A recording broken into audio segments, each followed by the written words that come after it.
कि पवित्र आत्मा जी प्रार्थना करते हैं पिता परमेश्वर जो ऑनलाइन सुन रहे हैं, जो गवाहियां दे रहे हैं, इनके जीवन में भी डबल डबल गवाहियां बनने पाए यीशु मसीह के नाम में बोलो आमीन आमीन। आइए जल्दी से, टाइम ज्यादा हो गया। आइए अपने सिर पे हाथ रखें, परमेश्वर के वचन में जाएंगे। पवित्र आत्मा जी मैं प्रार्थना करता हूँ मेरे पिता परमेश्वर तेरा वचन इनकी जिंदगियां बदल डाले आज यीशु मसीह के नाम में। हर एक आशीष इनके ऊपर आने पाए, स्वर्ग इनके लिए खुल जाए। पवित्र आत्मा में विश्वास करता हूं मेरे प्रभु जितने लोग इस समय परमेश्वर सुन रहे हैं आज से आजाद हो जाएं यीशु मसीह के नाम में। बोलो आमीन। कितने लोग विश्वास करते हैं आज परमेश्वर आपकी जिंदगी में काम करेगा? जितनों ने चैनल सब्सक्राइब, इस पे ऑनलाइन प्रेयर हुआ करेगी। बोलो हालेलुया। पवित्र आत्मा आपके जीवन में आशीष दे यीशु मसीह के नाम में। बोलो आमीन। आज बहुत सारे लोग, बहुत सारे माँ बाप अपने बच्चों को कामयाब करने के लिए सिर से लेकर एड़ी तक का जोर लगा देते हैं कि नहीं? आज बहुत सारे माँ बाप जो हैं अपने बच्चों को कामयाब करने के लिए सिर से लेकर एड़ी तक जोर लगा रहे हैं। इतने कंजूस हो गए हैं, रास्ते में गोलगप्पे की दुकान देखते हैं तो वो भी बिल करता है, लेकिन कहते हैं नहीं बच्चों के लिए पैसा जोड़ना है। आपको बताना चाहता हूं कि बहुत सारे लोग अपने बच्चों को कामयाब करने के लिए एक एक रुपया जोड़ रहे हैं, एक एक रुपया, और लगातार लगातार लगातार वो लोग मेहनत पर मेहनत कर रहे हैं। माँ बाप से पूछो वो कैसे मेहनत करते हैं। उनका दिल करते हैं गोलगप्पे खाने का, टिक्की वाला जब टन टन टन कर रहा होता है, आइसक्रीम वाला जब टन टन कर रहा होता है, लेकिन वो अपने बच्चों के लिए कई बार कि इनको आशीष मिले, थोड़ा पैसा हम जोड़ लें, तो वो नहीं खाते ना।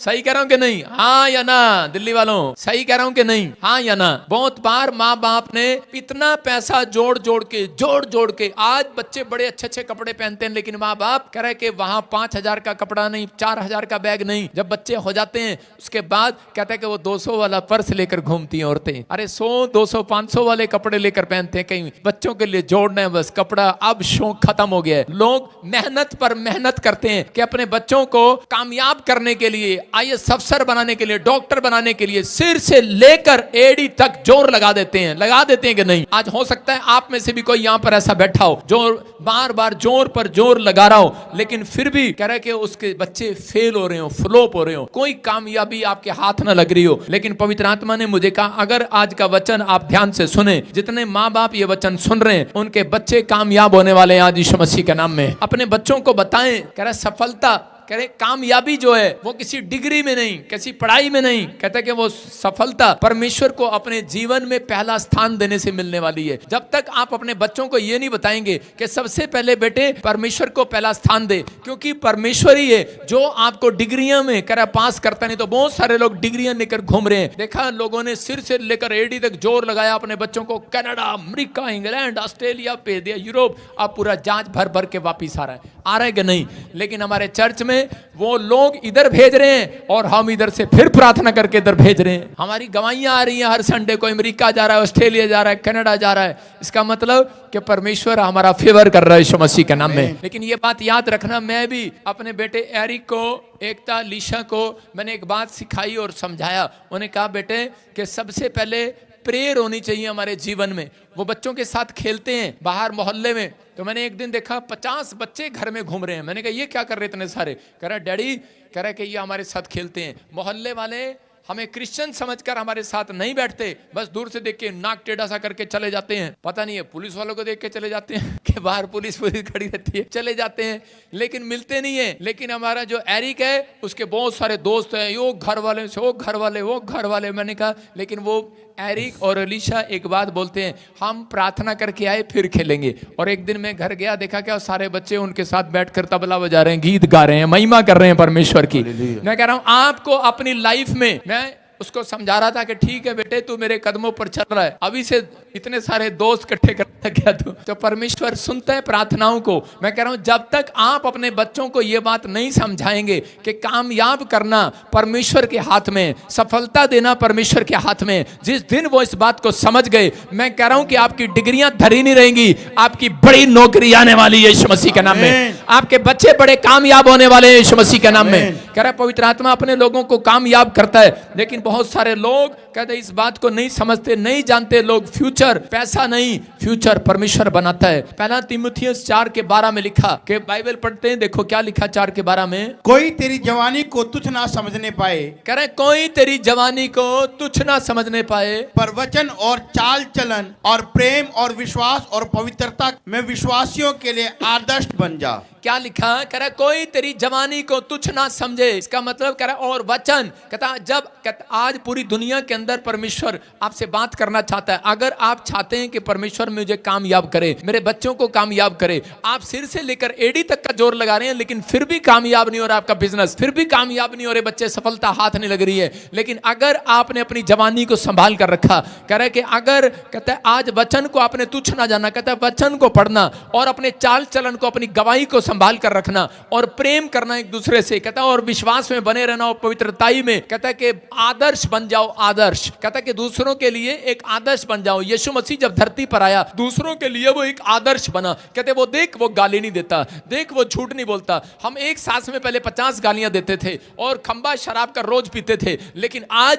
कहता 8वीं क्लास से शराब पीने लगा था मैं, लेकिन जब मैं प्रभु में आया तो छोड़ दिया। लेकिन आज मेरे दोस्त, मेरे रिश्तेदार ये बोलते हैं, कहते ये वही है जो शराब पीता था और गालियां बकता था, लड़ाई झगड़े करता था। तो इसका मतलब आज लोग देखकर हैरान है, आदर्श बन गए हम लोगों के लिए। अगर आज आपका जीवन, आपका चाल चलन परमेश्वर को भाया, इस तरीके से पसंद आया, मैं कह रहा हूं कामयाबी तुम्हारे कदमों को चूमने वाली है यीशु मसीह के नाम में। परमेश्वर उस व्यक्ति के लिए मेहरबान होते हैं, परमेश्वर उस व्यक्ति के लिए दया करते हैं, दयालु होते हैं। कह रहे हैं कि जो व्यक्ति अपनी लाइफ के अंदर अपनी जवानी को संभालना जानता है, अपने कैरेक्टर को, अपने चरित्र को संभालना जानता है, कह रहे हैं कि your character is most important. इसका मतलब कह रहा आपका कैरेक्टर जो है मोस्ट इंपॉर्टेंट है, आपका चरित्र जो है पूरी बाइबल के अंदर सबसे इंपॉर्टेंट है। कह रहा परमेश्वर की आपके कपड़ों को नहीं देखता, आप कितने सुंदर कपड़े पहन कर आए हैं, आपके रूप को नहीं देखता, आपकी चाल को नहीं देखता परमेश्वर। परमेश्वर आपके मनों को देखता है, परमेश्वर आपके चाल चलन को देखता है, आपके चरित्र को देखता है। अगर किसी का चरित्र भाया, परमेश्वर उसको ऊपर लेकर आते हैं, उसकी प्रमोशन करते हैं। दानियल ने अपनी लाइफ के अंदर, दानियल ने जवानी मतलब अपने टाइम में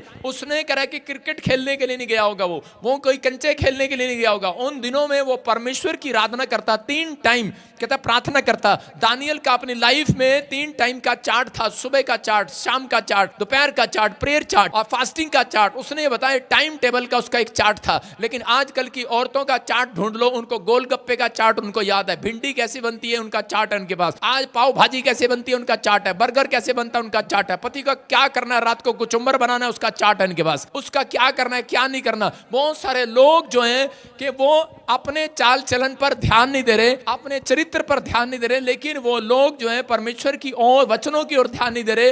वो लोगों के पास परमेश्वर के वचन का चार्ट नहीं है।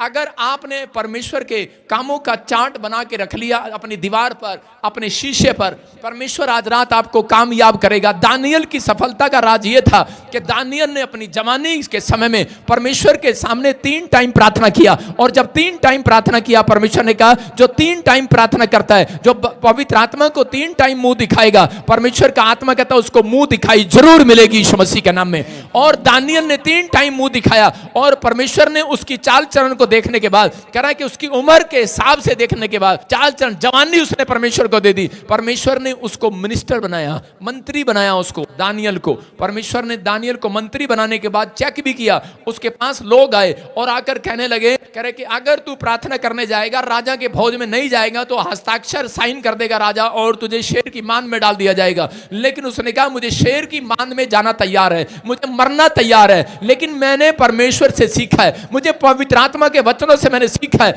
अगर आपकी जिंदगी में कहता है ये बात अगर आपने अपने अंदर डाल ली, चाहे मेरे साथ मेरा परिवार, मेरे घर के लोग, रिश्तेदार आ जाएं, लेकिन मैं संडे मिस नहीं करूंगा, मैं, मेरे जीवन में एक टाइम टेबल का चार्ट है, मैं प्रार्थना करूंगा सुबह और शाम। परमेश्वर का आत्मा कहता है कि मैं दानियल की तरह, कहता है कि तुम्हें एक, तुम्हारे मोहल्ले के अंदर एक बहुत बड़ा मंत्री बनाऊंगा, बहुत बड़े पोस्ट पर बिठाऊंगा आज यीशु मसीह के नाम में। परमेश्वर के लिए किसी बड़ी पोस्ट को देना बड़ी बात नहीं है, लेकिन जब लोग कहता है इस बात को अपने बच्चों को समझाना शुरू करें कि हमें कह रहा डिग्रियां दिलाने वाला इंसान नहीं परमेश्वर है, सफलता देने वाला इंसान नहीं परमेश्वर है, कह रहा कामयाब करने वाला पैसा नहीं परमेश्वर है। अगर आप अपने बच्चों को यह बात सिखाएं कि पहला स्थान परमेश्वर को दे, बाइबल बताती है इस बात के लिए, एक जवान जब परमेश्वर का भय मानते हुए पृथ्वी पर जीवन जीता है तो वो परमेश्वर से सबसे बेस्ट आत्मा पाता है। दानियल ने सबसे बेस्ट आत्मा पाया, यूसुफ के पास सबसे बेस्ट आत्मा था, लेकिन उस समय में उसने अपनी जिंदगी में यह बात सोच लिया था, चाहे कुछ मिले ना मिले, लेकिन परमेश्वर मैं तो तेरे पीछे चलता रहूंगा, और वो प्रभु की महिमा करता रहा। बोला हालेलुया। नीति वचन की किताब में लिखा 16:7 में कह रहा, जिसका चाल चलन यहोवा को भाता है। हाँ पढ़ो। जब किसी का चाल चलन यहोवा को भावता है तब वो उसके शत्रुओं का भी उससे मेल कराता है। आज कितने पति पत्नी की लड़ाई है, कितने माँ बाप बेटे की लड़ाई है, कितने सास बहू की लड़ाई है। अरे है कि नहीं? देख रही मेरी तरफ। अरे कितने लोगों की लड़ाई है, सास बहू की लड़ाई है कि नहीं, माँ बाप की लड़ाई है कि नहीं। आपने मेल, आज तक मेल नहीं है। आप डॉक्टर के पास जाते हैं, लेकिन आप अलग अलग कोर्ट कचहरी में जाते हैं, अलग अलग जगह जाते हैं, आप सामान खरीदने जाते हैं, लेकिन आपके पास वो चीज नहीं है अब तक। परमेश्वर का आत्मा कहता है मेल करा दूंगा, मेल। बोल हालेलुया। आपके घर में कार नहीं है, बैठने के लिए सोफा नहीं है, घर नहीं है, कह रहा जो चीज आशीष नहीं है, परमेश्वर का आत्मा कहता है जिसका चाल चलन मुझे पसंद आ गया, कहता है मैं उसका शत्रुओं से भी मेल करा देता हूं, और जो कह रहा आपने आज तक चीज नहीं देखी, कहता है कि मेल कराऊंगा, आपके घर के सामने खड़ी होगी वो यीशु मसीह के नाम में। समझ में आए कि नहीं? एक बार एक पति पत्नी आपस में लड़ रहे थे और लड़ते लड़ते उनका समझौता नहीं हुआ, और एक दिन मेरे पास आ गए वो कहने लगे, पति कहने लगा बड़ा परेशान करती है जी पत्नी। कह रहा जी कह रहा जी जूता निकाल के मार दूं। मैंने कहा अबे यूपी के ऐसे नहीं करते भाई, औरतों को मारते थोड़ी हैं, औरतें तो धन लेकर आती हैं ससुराल से। तो उसने कहा हाँ उसी की दोस्त दिखा रही है। गुस्सा हो रहा है, कहता जी क्या करूं, मैं मसीह में आ गया और बस जब भी गुस्सा आता है तो उसी समय आपके वचन याद आ जाते हैं, प्रभु की बातें याद आ जाती हैं, आपका प्रचार याद आता है। कहता जी उसी समय बस दिमाग जो होता है ना खाली हो जाता है, बस कह रहा भरा होता है पहले लेकिन फिर खाली हो जाता है। मैंने कहा हम इसीलिए संडे को दिमाग में भर के भेजते हैं कि ताकि आपका दिमाग खाली रहे, भरे ना गुस्से से। लेकिन उसको मैं तरीका बता रहा था। मैंने कहा कहता जी ऐसा गुर दे दो कि हम दोनों की लड़ाई ना हो। मैंने कहा मैं तुझे बता रहा हूँ, एक्सपीरियंस बांट रहा हूँ। कह रहे क्या? मैंने कहा तुझे एक्सपीरियंस दे रहा हूं कि जब पत्नी गुस्से में आए तो सीधा उस दो स्विच हैं पत्नी के, औरतों के दो स्विच होते हैं, अगर लगा दो तो उसी समय बस वो सारा दिन बैटरी चलती रहती है। कहता क्या स्विच है वो? मैंने कहा एक स्विच है, जैसे ही मैंने कहा तू घर आए और उसी समय जब वो पानी पुनी पिलाए तो उसके बाद पत्नी को सीधा एक ही सवाल करना। कहता इतने थके होते हैं जी, कहती है बात करो बात करो, बात तो होती नहीं है। मैंने कहा कुछ नहीं करना, सीधा एक ही बात करना, पहले उसे पूछना हाँ दिन भर क्या किया तूने, और फिर इधर खड़खड़ लेके सो जाना। वो बोलती रहेगी दिन में मैंने ये किया वो किया फलाना किया ढिमका किया, जब लगे तेरे को वो रुक गई है फिर दूसरा सवाल कर देना, हाँ तेरी मम्मी का पापा का फोन आया किसी का? हाँ आज मम्मी का आया, पापा का आया, मम्मी ने ये कहा, पापा ने ये कहा, फलाने ने कहा। मैंने कहा ये दो स्विच हैं, और उसके बाद उससे बात करते, उसे पूछो कि हाँ और सब ठीक है, कहते बस आपने मेरी सुन ली, हालेलुया। इतना ही है, बेचारा सारा दिन अकेली रहती है घर में और इधर उधर दीवार के टकरे मारती रहती है, इधर ये वो आज ये वो आज ये वो, किससे बात करेगी? वो आप ही से बात करेगी। दो स्विच हैं, दो स्विच लगाओ, जाते ही घर में एक सवाल करो कि हाँ दिन भर क्या किया तूने, ये बनाया ये बनाया ये बनाया ये बनाया, और किसको बताएगी? दूसरा सवाल करो कि हाँ घर से फोन आया, हाँ आया आया, फिर कहेगी मेरा पति बहुत अच्छा है, हमारा ख्याल रखता है। और अगर आपको ज्यादा ही ख्याल रखना है तो कभी कभार गोलगप्पा खिला दिया करो रास्ते में। कह रहा इसका मतलब कह रहे कि अगर आपका चाल चलन छोटी छोटी बात में परमेश्वर चेक करता है, क्या आप कहता है अपने परिवार में अपना स्वभाव मेंटेन करके रखते हैं? क्या आप छोटी छोटी बात में टमाटर की तरह लाल हो जाते हैं? अगर आप अपने स्वभाव को मेंटेन कर सकते हैं तो याद रखना परमेश्वर आपके बिजनेस को मेंटेन करना शुरू करेगा यीशु मसीह के नाम में। आप अपने चाल चलन को मेंटेन करके रखो। पवित्र आत्मा अपने लोगों से बता रहा था, कह रहा कि जिसका चाल चलन भाता है, यूसुफ को कह रहा कि उस समय में के साथ उसको खड्डे में डाल दिया गया, खड्डे में से निकला पोतीफर के खेत में डाल दिया गया, पोतीफर के खेत में से निकला सूरों के बीच में चला गया, रानी के महल में चला गया, महल में से निकला जेल में चला गया। लेकिन उसके बाद कहता है उसने अपना चाल चलन खड्डे से लेकर जेल तक बनाकर रखा, अपने स्वभाव को बनाकर रखा, मेंटेन करके रखा, उसने अपना चार्ट बनाकर रखा। मुझे परमेश्वर के पीछे चलना, अपनी गवाही खराब नहीं होने देना। और परमेश्वर ने देखा, कहता इसका चाल चलन मुझे समझ में आ गया है, इसका चाल चलन मुझे पसंद में आ गया है, इसकी गवाहियां मुझे पसंद आ गई है, इसका चरित्र मुझे पसंद आ गया है। और परमेश्वर ने उठाकर जेल से सीधा उसे प्रधानमंत्री बना दिया। हालेलुया। मैं कह रहा हूं कि अगर आज रात आपका चाल चलन परमेश्वर को पसंद आ गया, मैंने कहा हूं आज से आपकी बड़ी पोस्ट आने वाली है। चर्च आमीन बोलने वाले। अपने पड़ोसी को बोलो सुलह कर ले मेरे साथ आज। परमेश्वर जवानों से बात करता है, याद रखना। इसलिए वो कह रहे हैं कि अगर योशू अपनी जवानी को ना संभालता, हो सकता था इन परिस्थितियों में वो अपनी जवानी में कहीं गिर जाता, किसी बेकार धंधे में चला जाता, शराब पीने लगता, पाप में चला जाता। लेकिन योशू ने भरोसा रखा, अपनी जवानी परमेश्वर को दे दी। यहाँ पर मूसा के बारे में जब हम पढ़ते हैं तो मूसा जब तंबू के अंदर जाता था तो उस समय में योशू जो है उस तंबू के अंदर उसका पहरा देने के लिए खड़ा रहता था, उसके साथ प्रार्थना करता था। और मूसा जब प्रार्थना करके बाहर निकलता था, योशू उस समय में वहां पर लेट कर प्रार्थना कर रहा होता था। इसका मतलब कि मूसा घर चला जाता था प्रार्थना करने के बाद 3 टाइम, लेकिन योशू वहीं पर रहता था, दिन और रात प्रार्थना करता था, वहीं रहता। परमेश्वर ने कहा कि मैं अब मूसा से नहीं, अब मैं योशू से बात करूंगा। परमेश्वर जवानों से बात करना चाहता है। अगर आपने अपनी जवानी परमेश्वर को दे दी, मैं कह रहा हूं आज रात परमेश्वर आपसे बातें करेगा यीशु मसीह के नाम में। यहां पर पवित्र आत्मा अपने लोगों को बता रहा था, लेकिन बहुत सारे लोग चिढ़ने लगते हैं, जलने लगते हैं कि इस समय कहता है कि जवानी में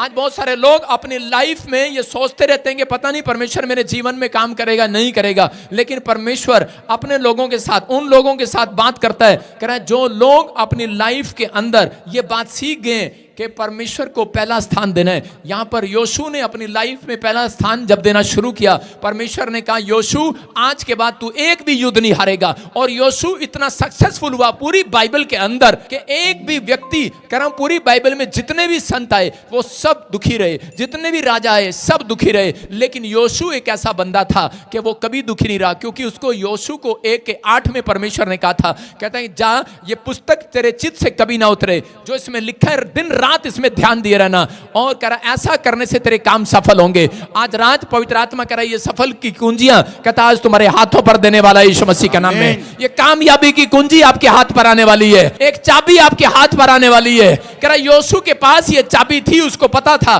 कि मैं अगर ईमानदार रहूंगा, अगर मैंने अपनी जवानी कह रहा कि परमेश्वर को दे दी, मैंने अपना चाल चलन, मैंने अपनी उम्र परमेश्वर को दे दी, तो मेरा बुढ़ापा क्या, मेरा जवानी के बाद मेरा बुढ़ापा आराम से कटेगा। बहुत सारे लोग कह रहा जवानी में पाप करते हैं और बुढ़ापे में दुख उठाते हैं, लेकिन इस व्यक्ति ने अपनी लाइफ में यह फैसला लिया कि मैं अपनी जवानी में कोई पाप नहीं करूंगा, मेरा चरित्र परमेश्वर के साथ रहेगा, मैं अपने चाल चलन पर परमेश्वर के सामने ईमानदार रहूंगा। और परमेश्वर ने योशू से बात करना शुरू किया, और बाइबल बताती है योशू ने अपनी लाइफ में एक भी जंग नहीं हारी। उसको जब इजराइल का प्रधान बनाया गया तो एक भी युद्ध नहीं हारा, बाइबल बोलती है एक भी युद्ध नहीं हारा, और परमेश्वर ने उसकी लाइफ में मिरेकल किया। मैं कह रहा हूं आज रात हो सकता है आप कोई सिक्योरिटी गार्ड हो, आप कोई छोटी पोस्ट पर हो, लेकिन अगर आपने ये फैसला ले लिया कि परमेश्वर मैं अपनी जवानी को खराब नहीं होने दूंगा, अपनी गवाही को खराब नहीं होने दूंगा, मैं कह रहा हूं आप एक बड़ी पोस्ट पर बैठने वाले हैं यीशु मसीह के नाम में। आमीन बोलने वाले अपने चरित्र पर आमीन। जितने विश्वास कर रहे हैं आशीष मिल रही है जो यीशु मसीह के नाम में। दूसरा राजा 6 अध्याय उसका पहला वचन पढ़ेंगे हम 1 और 2। हाँ देखो क्या लिखा है। भविष्यवक्ताओं के चेलों में से किसी ने एलिशा से कहा ये स्थान जिसमें हम तेरे सामने रहते हैं वो हमारे लिए बहुत छोटा है, इसीलिए हम यरदन तक जाएं और वहां से एक बल्ली लेकर यहाँ अपने रहने के लिए एक स्थान बना लें। उसने कहा अच्छा जाओ। सारे बोलो हालेलुया। कह रहा यहाँ पर एलीशा के पास भविष्यवक्ता आते थे, भविष्यवक्ताओं के चेलों में से जब वो ट्रेनिंग दे रहा था बच्चों को, तो उस समय में बहुत सारे भविष्यवक्ता के चेले वहां रहते थे एलीशा से सीखने के लिए। और उसी समय वो गुटमुट करने लगे और कहने लगे हमारा जो घर है, जो एलीशा की जो चर्च है, मिनिस्ट्री है, वो बहुत छोटी है और हम लकड़ी तोड़कर लाएंगे और बड़ा चर्च बनाएंगे, बड़ा घर बनाएंगे, बीड़े बीड़े बैठे हैं सब, कह रहे कि हम बड़ी जगह बनाएंगे। और वो बड़ी जगह बनाने के लिए लकड़ियां तोड़ने के लिए जा रहे थे। तो तभी उन्होंने से एक व्यक्ति ने कहा, कहता कोई अनुभवी व्यक्ति तो होना चाहिए, हम जंगल में जा रहे हैं, आज तक हम जंगल में नहीं गए, हम समुद्र में नहीं गए, हम लकड़ी तोड़ने नहीं गए, हमारे साथ कोई अनुभवी व्यक्ति तो चले। अगर मैं कहूं किसी अनपढ़ को कि यार तू चल जा अमेरिका जा, वो कहेगा अरे भाई मुझे तो एयरपोर्ट पे इंग्लिश नहीं आती, मुझे पासपोर्ट दिखाना नहीं आता, मेरे साथ कोई तो चलो। वो कहेगा कोई तो चलो। अनुभवी व्यक्ति उस समय में एलीशा जो है वो एक अनुभवी व्यक्ति था, उम्र दराज था, अनुभव था, उसको एक्सपीरियंस था। जब आप अपनी लाइफ में किसी ऐसे व्यक्ति को नहीं रखते,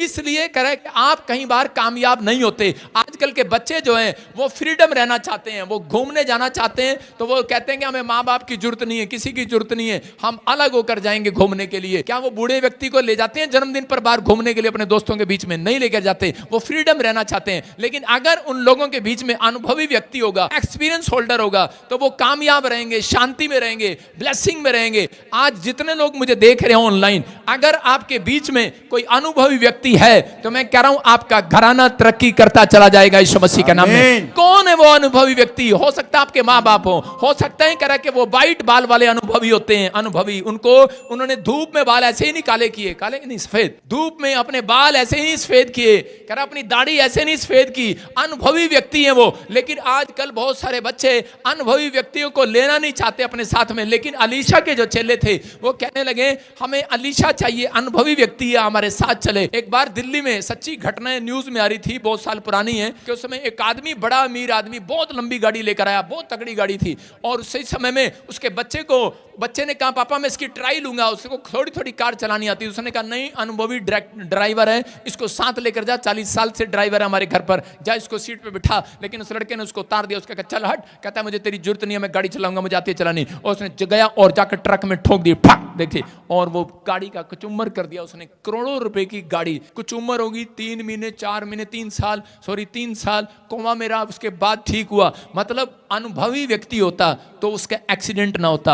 आप जब जॉब पर जाते हैं तो क्या पूछते हैं? आपका टैलेंट पूछते हैं? आपकी डिग्रियां पूछते हैं? नहीं, आपके सामने अगर 10 कंपनी वाले अगर ऑफर लेटर देंगे तो उसी समय वो उस कंपनी में उस व्यक्ति को नहीं रखा जाता। वो देखते हैं इसकी भी पास डिग्री है, इसके पास भी डिग्री है, इसके पास भी डिग्री है, लेकिन वो ये देखते हैं किसके पास ज्यादा एक्सपीरियंस है। जिसके पास ज्यादा एक्सपीरियंस होता है, जो ज्यादा अनुभवी होता है, उसको नौकरी मिलती है। याद रखना, कहता है कि मसीह में आना यही नहीं है, कहता है कि हालेलुया हालेलुया कि ये साढ़े लगते नहीं रुपये, कहता कि आज मसीह में आने के बाद अनुभवी व्यक्ति अगर आपकी लाइफ में होगा, मैं कह रहा हूं आप तरक्की करेंगे यीशु मसीह के नाम में। आमीन। कह रहा यहाँ पर आज बहुत सारे लोग बोलते हैं, कहते हैं पादरी बजिंदर ने, अरे कह रहा कि आज इसके ऊपर हीलिंग कैसे होगी, प्रोफेसी कैसे होगी, इतना गिफ्ट कैसे आ गया। मैंने कहा अरे भाई, प्रोफेट बजिंदर बहुत तालों में रहा है, ताले तोड़ तोड़ कर बाहर निकला है, अनुभव किया है। कहता अनुभवी हूं, पर बहुत दुख उठाया अपनी लाइफ में, जहां मैं गया हूं वहां तुम नहीं गए अब तक, इसलिए परमेश्वर ने मुझे चिट्टे बाल वालों से ज्यादा आशीष दी है। आपकी समझ में आ रहा है कि नहीं? कह रहे मूसा की बहन जो थी मरियम, एक दिन सड़ गई और कहने लगी, अरे मरियम कहने लगी मैं 6 साल की थी मरियम, और उस समय में उसका भाई मूसा उसको टोकरी में डालकर बाहर फेंक दिया, और बचाने के लिए उसने समुद्र में डाल दिया, जा जा जा चला जा, और मैं हूं परमेश्वर तेरे साथ है, जा जा। लेकिन थोड़े दिन के बाद कहते मूसा जब वहां पर गया, अनुभव हो गया, उसको बड़ा होता चला गया, जैसे जैसे बड़ा होता चला गया वो अनुभव होता चला गया। वो उसी समय राजा के महल में गया, उसके बाद सैनिकों ने उसे मारना चाहा, वो दुख में रहा, उसके पीछे मिस्र की सेना पड़ गई। उसके बाद फिर वो पहाड़ी पर गया 40 दिन वो उपवास प्रार्थना में रहा, फिर नीचे आया पहाड़ी से, पहाड़ी बहुत ऊंची थी वो, और उसके बाद फिर परमेश्वर ने उसे वापस बुला लिया, फिर पहाड़ी पर गया, और जिन लोगों के लिए बीच में प्रार्थना करता था वो लोग उसे पत्थर उठाकर मारते थे, उसको बदनाम करते थे, क्रूर स्त्री के साथ तूने शादी कर लिया, अरे कैसे कर लिया, उसके पर लांछन लगाते थे, अलग अलग बातें करते थे। लेकिन मूसा सहता रहा, और उसके बाद एक्सपीरियंस जब उसको हो गया, परमेश्वर ने कहा जा करा फिरौन की सेना के पास जा।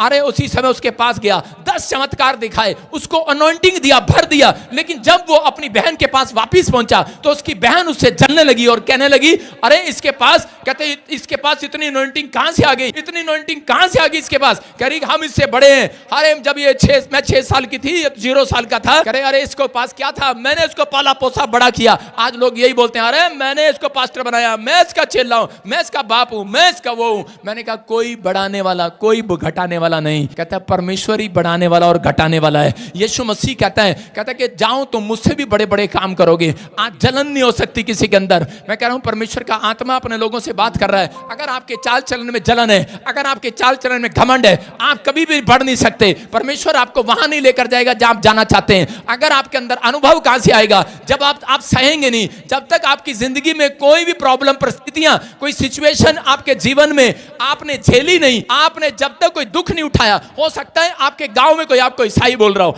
आपने बार बार मिसकैरेज गिर गया, आप फिर भी चर्च आते रहे, आपके खिलाफ कहता है बहुत बार आप कमाई करने गए, आपका एक्सीडेंट हो गया, आपके लोग आपके खिलाफ खड़े रहे, आपकी शादी हुई लेकिन टूट गई, आपके साथ अनुभव पर अनुभव हो रहे हैं, अनुभव पर अनुभव हो रहे हैं। याद रखना परमेश्वर ने आपको गिराने के लिए नहीं बुलाया, आपको एक एक्सपीरियंस देने के लिए बुलाया है। एक एक्सपीरियंस हो गया है, अगला एक्सपीरियंस परमेश्वर आपका ऊपर लेकर आने वाला है।